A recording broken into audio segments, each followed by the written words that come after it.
আজকে তোমাদের সাথে আমি শেয়ার করব একদম শর্টকাটে কিভাবে সরিষা ইলিশ রান্না করবে। আমার এখানে মশলা যা যা লাগবে তেমন কিছুই লাগবে না, শুধু একটু রসুন, পেঁয়াজ, কাঁচামরিচ নিয়ে নিয়েছি। আর আমি সরিষাটা আগের থেকে ভিজিয়ে রেখেছিলাম। এখন আমি ব্লেন্ডার জারে পেঁয়াজ, কাঁচামরিচ আর সরিষাটা ভালো করে একদম মিহি করে ব্যালেন্স করে নিতে হবে এটাকে। এই তো দেখো, এটাকে আমি ভালো করে ব্লেন্ডার করে নিয়ে আসছি। আর এখন অবশ্যই মাস্ট সরিষা ইলিশ রান্না করতে হলে সরিষা তেল লাগবে। চুলাতে আমি একটা প্যান বসিয়ে দিয়েছিলাম, প্যানের ভিতরে আমি এখন সেই মশলাগুলো দিয়ে দিচ্ছি। আর অবশ্যই সরিষার তেল দিতেই হবে, সরিষার তেলটাও দিয়ে দিয়েছিলাম। আমি এই মশলাটাকে ভালো করে একদম একটু ভেজে নিব। দেন তারপর হলুদ আর গুঁড়া মরিচ আর লবণ দিয়ে দিব। আর আমি গুঁড়া মরিচটা একদমই কম দিয়েছি, যেহেতু কাঁচামরিচ ব্লেন্ডার করে নিয়েছিলাম মশলার সাথে। দেন একসাথে সব মশলা দিয়ে এটাকে ভালো করে একটু ভাজা ভাজা করে নিতে হবে, যে পর্যন্ত তেল না উঠছে। তো দেখো তেল চলে আসছে। এখন এইখানে আমি এখন আমি সেই মশলার বাটিটার ভিতরে মাপ মতো পরিমাণ পানি নিয়ে নিয়েছি। এখন এটাকে পানি দিয়ে দিচ্ছি।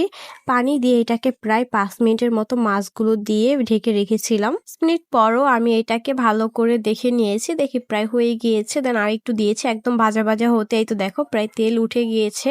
তো একদম শর্টকাটেই আমার ভিডিওটা কেমন লাগলো অবশ্যই কমেন্টে জানাবে। ভিডিওটি ভালো লেগে থাকলে আমার পেজটি ফলো করে আমার সাথেই থাকবে। দেখা হচ্ছে নেক্সট ভিডিওতে। আল্লাহ হাফেজ।